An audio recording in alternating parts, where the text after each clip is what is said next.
Thank you very much indeed, Steve. And now Matthew is going to talk about what happens, what impact we have if we actually scale up testing and treating. And I hope we'll show something about that really horrible curve of deaths that you showed, Steve.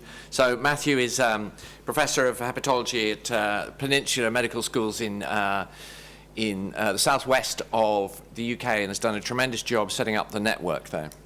Thanks, Chris. And we're just beyond Zone 6, I'd say, on Ashley's Greater London parameter, particularly with the railway problems. So I've got a very nice task after Homie's lovely introduction and Steve's background there, is to talk about a best case scenario. How can we maximally decrease the burden of hepatitis C disease?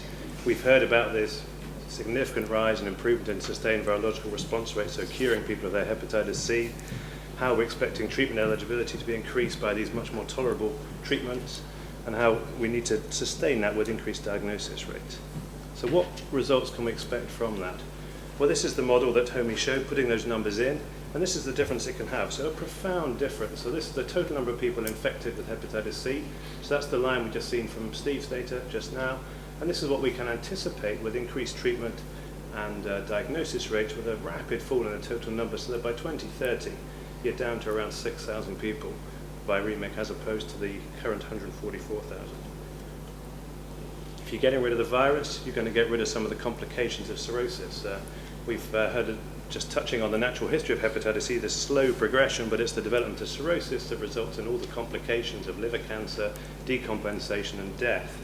And so if you get rid of the virus, you can prevent the complications. One of the most major ones, those is the primary liver cancer. And you can see the model will predict that relatively early on with this change in treatment, you can get a big divergence in this curve and start reducing the number of people predicted to die from liver cancer. So numbers have fallen substantially by 2030.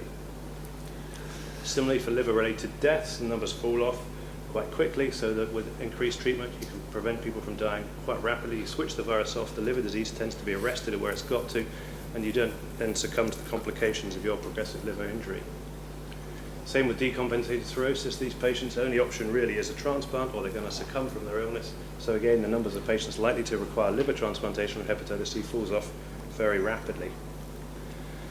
What does that mean in terms of numbers? You saw these figures from Steve just now in terms of what we're predicting with a base case with continuing the treatment numbers that we currently have compared to what we can do if we increase the numbers diagnosed and treated. So a very significant fall off down to 6,200.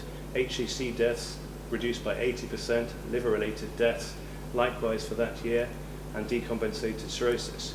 So that equates to about an 80% reduction in liver-related deaths, about 5,200 deaths avoided over the period up to 2030, and a 95% reduction in viremia. So very, very significant falls. So how do you achieve that? What do you have to do? So this is the graph you saw earlier in terms of eligibility. So we're looking at a rather phased introduction and improvement in eligibility for the new treatments as they become adopted and accepted. The numbers treated increased, and by 2018 you hit a peak around 14,700 a year. You sustain that for about 6 years, and then the numbers start falling off as you treated most of the prevalent pool.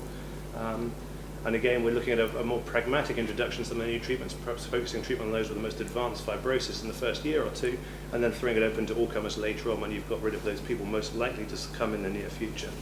But clearly, to sustain those treatment numbers, you've got to diagnose the undiagnosed population that's out there.